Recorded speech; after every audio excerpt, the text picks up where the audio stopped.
আসসালামু আলাইকুম রহমতুল্লাহি ওবরাকাত। আপনাদেরকে আজকে এমন একটা জায়গায় নিয়ে এসেছি যে আপনারা কল্পনা করতে পারবেন না।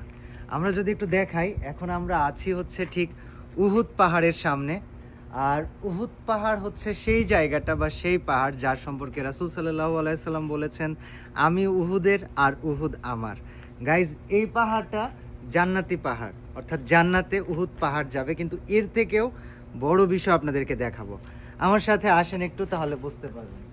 গাইজ, আমরা উহুদ পাহাড়ে ঢোকার পরে যেখানে আমাদের সাহাবীদের কবরস্থান, ওইখান থেকে ডানের দিকে চলে আসলে ঠিক এই জায়গাটা যেখানে হয়েছিল কি, যখন উহুদের যুদ্ধ হচ্ছিল এবং কাফিরদের বল্লমের আঘাতে রাসূল সাল্লাল্লাহু আলাইহি সাল্লাম পড়ে গিয়েছিলেন।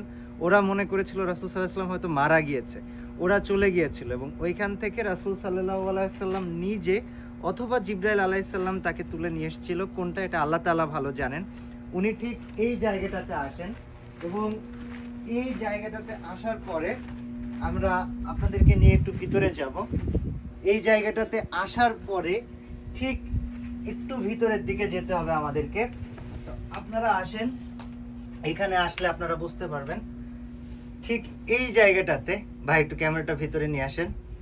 ঠিক এই জায়গাটাতে রাসূল সাল্লাল্লাহু আলাইহি ওয়াসাল্লাম মাথাটা ঠেকায় দিয়ে শুয়েছিলেন এবং পাথর ওনার জন্য কোমল হয়ে গিয়েছিল, নরম হয়ে গিয়েছিল, কুসুমের মতো। আমরা আপনাদেরকে বলি, এখানে আমি গতকালকে দেখেছি, একজন দেখিয়েছে, ঠিক এইভাবে উনি যখন মাথা দিয়েছিল তখন এই জায়গার পাথরটা কোমল হয়ে গিয়েছিল। যদিও পাথরটা এখন শক্ত, কিন্তু সব থেকে তাজ্জব করা বিষয় আপনাদেরকে আমি একটু যদি বলি, এই জায়গাটা, ঠিক এই জায়গাটাতে আসলে এমন একটা সুঘ্রাণ যেটা দুনিয়াতে আমি আর কোথাও পাইনি। এই সুঘ্রাণ আপনি হয়তো একমাত্র এইখানে আসলে এবং এখান থেকে বের হয়ে আরেকটা জায়গায়, যেখানে রাসূল সাল্লাল্লাহু আলাইহি সাল্লাম এবং তার সাথে আরও 6জন সাহাবী তারা বসেছিলেন এবং নামাজও পড়েছিলেন, ওইখানকার স্মেল এখানকার থেকে আরও অনেক বেশি। কিন্তু ভাই যদি ক্যামেরাটা ধরেন, এখানে আমরা যদি একটু স্মেলটা নেওয়ার ট্রাই করি, ঠিক এইভাবে, এইখানের স্মেল এটা ভাই আপনি কোথাও পাবেন না। এবং আলহামদুলিল্লাহ, আল্লাহ তাআলা আমাকে তৌফিক দিয়েছে এই জায়গাটাতে আসার।